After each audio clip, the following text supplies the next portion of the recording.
Magandang araw po sa inyong lahat. Magandang araw, magandang araw. Ngayon ay June 28, 2024. It's Friday, araw po ng Biyernes.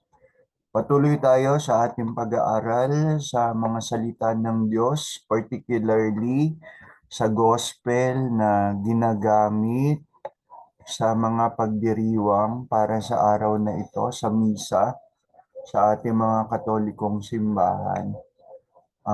Share screen po si Sir. Wait lang po. Ano ang ating ebanghelyo ngayon? Wait lang po.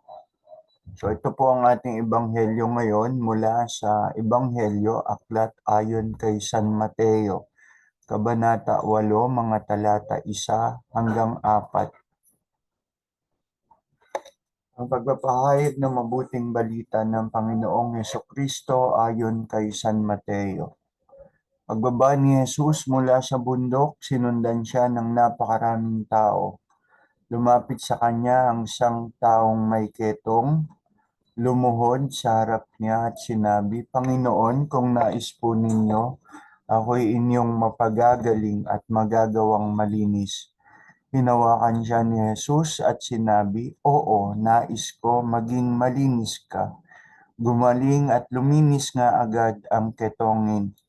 Pagkatapos sinabi sa kanya ni Jesus, huwag mong sabihin ito kanino man, sa halip, pumunta ka sa pumunta ka at magpasuri sa pari. Pagkatapos ay mag-alay ka ng handog na iniuutos ni Moises bilang patunay sa mga tao na ikaw nga'y magaling at malinis na. Ang mabuting balita ng ating kaligtasan. Stop share na po ako. Okay. Yun po ang ating ebanghelyo sa kasalukuyan, araw ng Biyernes, June 28, 2024. Tuloy na po tayo sa ating pagninilay. Kung ang tanong ay, kung ang tanong ay, sino ang gusto na ang kanilang buhay ay maging madali, walang hirap, at puno ng katuwaan? Lahat siguro tayo magtataas ng kamay, kasama na ako. Di natin ginugusto ang mga kahirapan. Di natin ginugusto ang mga pagluha. Si Sigmund Freud, isang kilalang psikolohista, ay bumuo ng konseptong reality check o reality testing. Ang reality testing o reality check ay konsepto nga na pangunahin niyang nabuo Sigmund Freud at ginagamit ng mga psychotherapists sa kasalukuyan at sa nakaraan upang tulungan ng mga tao o kliyenteng maunawaan ng kanilang kaisipan. Tinatawag na kliyente, hindi pasyente. Okay? So, sa pamamagitan ng reality check, tinutulungan ang kliyenteng uli maunawaan ng kanilang kaisipan, yung kanilang malalalim na kaisipan, internal thoughts, yung kanilang mga nararamdaman, yung kanilang mga pananaw sa takbo ng iba't ibang pangyayari sa kanilang buhay base sa realidad o katotohanan. Sa madaling salita, ang reality check o reality testing ay tumutulong upang magkaroon ng kakayahang makita mga pangyayari o sitwasyon kung ano talaga ito o ano ito, ano ang katotohanan tungkol dito, maliban sa kung ano lang ang kagustuhan ng isang tao, maliban lamang sa kanyang mga pag-asa, sa kanyang mga hopes, o maliban lamang sa kanyang mga kinatatakutan, the fears. So aside than the fears and the hopes, tinutulungan ng reality check o reality testing ang kliyenteng makita ang tunay na katotohanan bukod lamang sa mga ito, beyond hopes and fears. Okay. Reality check o testing Ito'y kailangan sapagkat may mga pangyayari sa buhay natin na talagang mahirap tanggapin. Nasa hirap pa nga ay tinatatwa pa natin, we deny it. Dito nang galing yung konsepto naman ng rationalismo ng denial. Okay? Rationalism, denial. No, kapag sobrang sakit o hirap ng isang bagay o sitwasyon, isa sa ating ginagamit na pagdadahilan o rasyonalismo ay yun ngang denial. Hindi dahil sa hindi natin alam ang katotohanan. Alam natin ang katotohanan. Kundi parang somehow, some way, pinagagaan nito ang sakit at hirap na dulot ng isang sitwasyon. We rationalize because it makes us the situation makes it lighter. Halimbawa, kamatayan. Kamatayan. Masakit at mabigat tanggapin ang kamatayan ng isang mahal sa buhay. Tama po ba? Iyak tayo ng iyak na hindi ito matanggap. May mga malulubang sakit tulad ng cancer. Sinasabi natin, bakit ako pa? Bakit siya pa? Mabuti naman siyang tao.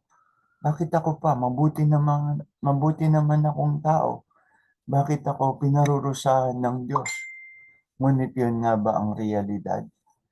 Dahil doon, pinarurusahan ka ng Diyos, yun agad ang papasok sa isip mo. Is that real? Totoo ba yon? So, kailangan ng reality testing o reality check. Sa ebanghelyo natin ngayon ay nagpapakita ng katotohanan ng buhay. That life truly is not a bed of roses. That there will be many turns in life. That life will not always be smooth sailing. Kahit na ang buhay ay puno ng hirap, mga kapatid, katotohanan din naman na may Diyos tayong patuloy na magtataguyod at magpapalakas sa atin. That is another reality. Even life is difficult, still exists the reality that God is there, that God is in our side. So itong Diyos na magpapalakas sa atin upang harapin ang anumang hirap sa buhay, isa ring katotohanan, isa ring reality. Realidad ang hirap ng buhay. Realidad din naman ang existence ng Diyos. Huwag natin niyang kalimutan. Realidad na dumadali ang buhay sa mga taong may Diyos. Hindi man ganap na tuluyang mawala ang hirap, alam natin na ang Diyos nating mapagkalinga at mabuti ay hindi tayo kailanman pababayaan. At minsan, ang hirap at pagsubok pa nating pinagdadaanan sa buhay, ang siya pangang naglalapit sa atin ng higit sa Diyos. Dahil sa mga pagsubok, tayo'y tumitingin at lumalapit sa Diyos.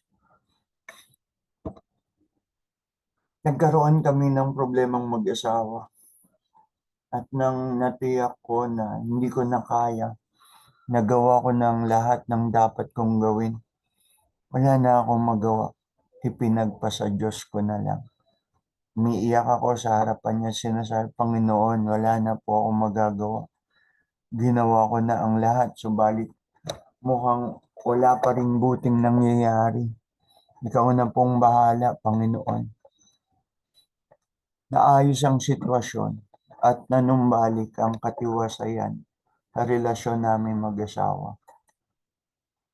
Sabi sa Jeremiah chapter 29 verse 11, For I know the plans I have for you, declares the Lord, plans to prosper you, to give you hope and a future. Napakaganda, napakaganda nung nasa Jeremiah. Nakasulat na yan sa aklat ni Propeta Jeremiah. May I share my screen?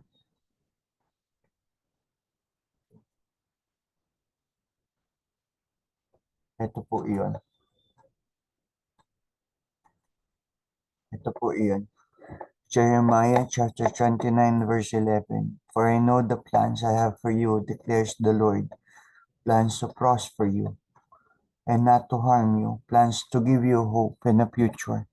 Yan ang gusto ng Diyos sa atin. Gusto ng Diyos na tayo manatili sa Kanya, anuman ang hirap ng buhay.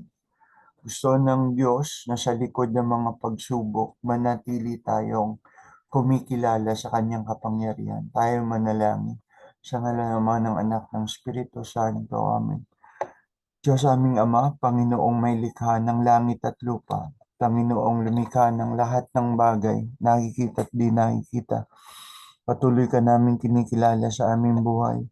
Panginoon, alam namin na sa kabila na anumang hirap sa buhay, hindi mo kami pababayaan.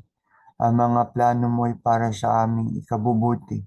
Ang mga plano mo ay para sa aming mabuting kinabukasan. Panginoon, patuloy mong ikintal sa aming mga isip at puso na sa kabila ng mga katotohanan ng hirap sa buhay, ikaw ay Diyos na mabuti, Diyos na maawain, at Diyos na tunay na hindi magpapabaya sa amin. Niwalati sa Ama, sa Anak, sa Espiritu Santo, kaparan sa unang-una, ngayon at magpakailanman, magpasawalang hanggan. Amen. Sa ngalan ng Ama, ng Anak, ng Espiritu Santo. Amen. Muli po mga kapatid, tayo nakatapos sa ating pag-aaral ng salita ng Diyos. Patuloy po kayong sumubaybay sa iba pang aking maibabahagi. Kung kayo'y nahipo ng aking pagbabahagi, hinihiling ko po sa inyo na kayo'y mag-like, mag-subscribe kung pwede. Kung ayaw nyo naman ay okay din naman po yun. Hindi ko sa inyo again aalisin ang karapatan na mag-agree o mag-disagree sa anumang ibinabahagi ko. Pagpalain po tayo ng Diyos na lumikha, Diyos nating mabuti at Diyos nating banal. Amen. So muli po, paalam. Sir Aaron po ito. Nawa maging matiwasay ang inyong buhay sa kasalukuyan at sa hinaharap. Sa pangalan ni Kristo na ating Panginoon at tagapagligtas. Amen. Amen. Amen.